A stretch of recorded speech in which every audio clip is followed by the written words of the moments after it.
Well, today I wanted to go over kind of a canning tutorial for all of you new water bath canners out there. And this is how to can crushed tomatoes. And personally, I think this is one of the most important things to can, because I don't know if you're like me, you use them all the time. I mean, I use them in my famous oxtail soup, in my chili, and a lot of my other soups and stews. So they really come in handy, and I don't like to buy canned store-bought tomatoes. So today I'm going to go through step by step how to water bath can crushed tomatoes. And you know what? You can do it too. So what's the main thing you need? Well, it's tomatoes, and they can be from your own garden or you buy them from the farmer's market. In this case, I bought them from a local farmer, and I have half a bushel, and they are beautiful tomatoes. So what else do you need? Well, you need a big enough pot to water bath can in. Now, I actually have the Ball water bath canner here, and it works great for pints or quarts, but you can also use a stock pot and just put like an inverted cake pan on the bottom, something so your jars don't touch the very bottom because they can explode. But you can use whatever pot you have available that will allow you to cover the pint or quart jars with at least an inch or two of water above. Now, as a new canner, I first have to caution, don't try to make too big of batches at once. You know, don't get a couple bushels of tomatoes and you're going to spend all day canning those tomatoes, because mistakes happen when you get fatigued. So let's go over the supplies you need. The vinegar, that's optional. If you have hard water like I do, I add that to my water bath canning water just so my jars don't get all cloudy. And of course, you're going to need canning jars. You can have quarts or pints. I'm doing this in pint jars. And you need lids to put on these jars and rings to put on the jars. And it's always nice to have a debubbling tool, but you know what? You can use a chopstick, this side of here, anything as a debubbler. You don't have to buy a special tool. You're going to need a knife to cut up your tomatoes. And this lemon juice here, you're going to be putting a tablespoon in your pint jars and 2 tablespoons in your quart jars. You're going to need a funnel, and you need a ladle to put your tomatoes in the jar. Okay, this magnetic tool is optional. It just helps bring your lids on there if you are preheating lids the way I do, which you don't have to do. Then the only other thing you need is something to crush some of the tomatoes. I just happen to be using a pastry tool here. You can use a potato masher or even your spoon. And of course, you need your jar lifter, right? Pick up your jars in and out of the canner. And you might want something like this. It's a little strainer. And I guess that didn't work. The nice thing about it is it is completely flat for storage, but you can also use a slotted spoon when you're taking the tomatoes out of the boiling water. One of the questions I always get is, how many jars do you need? Well, in this case, I had a half a bushel of tomatoes, and it made 20 pint jars. So that gives you an idea. So if you had a quarter of a bushel, that would be 10 pint jars. One thing you should do before you start is inspect your jars. Run your finger. Is it nice and smooth? Look at it. Is there any chips or anything? Because if there's any imperfections on this top here, you won't get a good seal. So check your jars first. So the first thing you need to do is wash those tomatoes. Now we want to make sure there's no sand, any grit on these tomatoes. So take time and wash all your tomatoes off so you'll have the best crushed tomatoes possible. Now you don't have to sterilize your jars as long as you water bath can something for longer than 10 minutes. And in this case we will be, but I like to be sure. So I do put them in my canner and fill it up with water and let them boil for about 15 minutes. I just feel better about it that way, but you don't have to do that. So now we go to the messy part, and that is we need to take the skins off, core the tomatoes, and cut them up in quarters. You're going to want 3 bowls.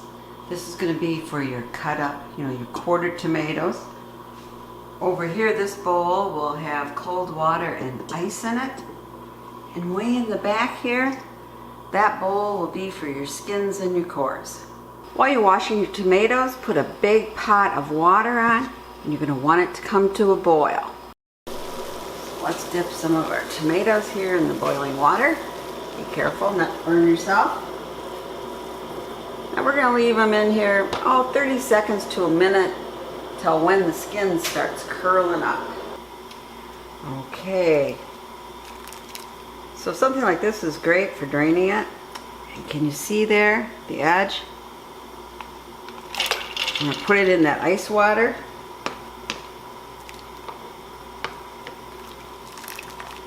This one, the skin's coming off too. Look how crinkly that one is.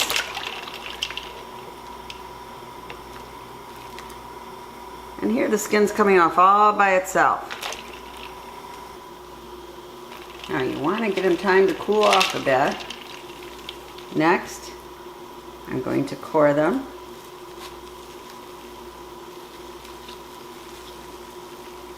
And some people core them before they put them in the boiling water. I don't know. I just find that just one more step. It's not really needed. See how easy this peels off? Sometimes you'll find right here, it sticks a bit.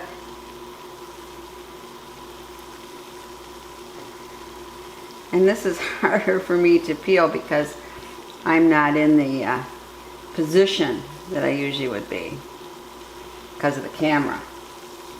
But then you're just going to take them here and you're going to slice them. Right? You just want to quarter them. And we're just going to quarter the other piece. That knife is sharp. See that little green part? You want to take that off. Now we're just going to do that with all the remaining tomatoes. Now can you see those 3 little spots here? You're going to want to cut those off. So look over your tomatoes carefully as you're slicing them. You may have to replenish your ice, keep this water cold. You want it cold to the touch. Of course, it depends on how many tomatoes you're canning. Well, we got a very full pot here of all of our quartered tomatoes. And over here, all our skins and cores. Now, I'm not going to throw those away. I'll show you what I do with them. This is what I do with my tomato skins and cores. As you can see, it makes my chickens very, very happy. Okay, we got all the mess done. Yay! And now we just have to prepare the tomatoes. We're going to put 1/6 of the tomatoes in the pot. We're going to let them come up to a boil, and then we're going to crush them. I just happen to be using a pastry tool, but you can use a potato masher, a wooden spoon, whatever you have handy. Once those get mashed up, we're putting in the rest of the tomatoes, and we're bringing all the tomatoes up to boil. Now you will see, since I'm doing a 1/2 bushel, I need a pretty big pot, and in this case it's a stock pot. But if you don't have as big a pot, just cut the recipe in 1/2 or 1/3. Do you notice that some of my canning jars there are cloudy? That's because I forgot to put some vinegar in the water. You know, we have hard water, we are on a well. So don't forget to put vinegar in your water if you're sterilizing your jars. So we've let this warmed up. Now we're just going to right? Now I'm using a pastry tool here, but you can use a potato masher, whatever you want. You just want to get in and get it all smushed up. Okay, I've got it all smashed, and now we're going to put in the rest of the tomatoes. I'm going to cover this so it'll come up to boil faster. We want the whole thing to boil for about 5 minutes. Now it's time for filling the jars, but first we need to put a tablespoon of lemon juice in each pint jar. Now if you're making up quarts, you need 2 tablespoons in each jar. This helps acidify the liquid because with today's tomatoes, we're not sure what their acid content is. So we want to be safe when we're canning. Then we're putting in our tomatoes. This is the part I try not to make a gigantic mess. Filling my jars, and that is hot liquid.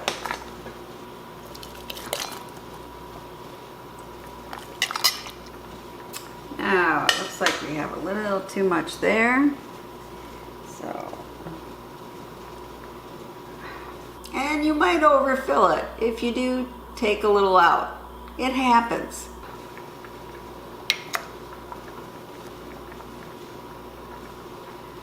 Just like that.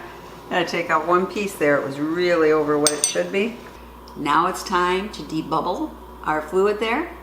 And you can see I have a fancy ball debubbler, but you can use a chopstick. You can use the end of a wooden spoon to put it in.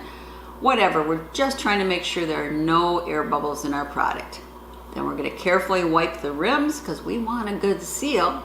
And we're just going to put our lid on. Your finger tightening the rings, and now you're ready to can. Now I'm only going to fill as many jars right now as can fit in my canner. So I think it's about 8 pints. So I'll be back when I have that done. Now while you're cutting up your tomatoes, get your water ready in your water bath canner or the pot you're using. And make sure you don't fill it too high, because you know what can happen? When you put the jars in and they're full of content, whoop, the water keeps going up and it can go over onto your stovetop. So you can always add water, but it's much harder to subtract water. So don't fill up your canner too high with water. Now always remember, on the bottom have your rack that came with your canner, or you could even have a cloth down below, a cake pan turned upside down, something so your jars aren't totally on the bottom because they can burst. So you want it to be boiling when you're ready to use it. So we're going to put the jars in our canner. I'm going to put the top on to make sure we have a good rolling boil. But after a little bit, I actually take the lid and move it back just a little to let some air escape. Otherwise, I have steam water coming out on my stovetop. And you don't have to have the lid on when you can it. I just prefer to. So look at your water level. Is it preferably 2 inches above the top of your lids? Great. Is it boiling? Great. So once it's to that rolling boil with your jars in there, we're going to do pints at 35 minutes. This chart shows you that we're hot packing our tomatoes. I'm doing pints, and I'm less than 1,000 altitude, so it's 35 minutes. But if I was 1,000 to 3,000 feet, it would be 40 minutes. 3,000 to 6,000 feet, 45. And above 6,000 feet, 50 minutes. So know your altitude. But if I was doing quarts, 0 to 1,000 is 45 minutes. 1 to 3,000 feet is 50 minutes. 3,000 to 6,000 feet is 55. And above 6,000 feet is 60 minutes. Taking the jars out, we're going to let them rest for 24 hours before I remove the rings. So I'm finally done. It was 3 different batches. We have 20 pint jars of crushed tomatoes, which will go great on my pantry shelves this winter. And good news is all of them have sealed. So you have one last thing to do, and that is write on what's in the jar, crushed tomatoes, and the date. And that's important because you might think you remember what it is, but you might not. And then you remove the rings and you put them on your pantry and you pat yourself on the back because you did a fantastic job. This is something you're going to use all winter long, and really, it wasn't that hard.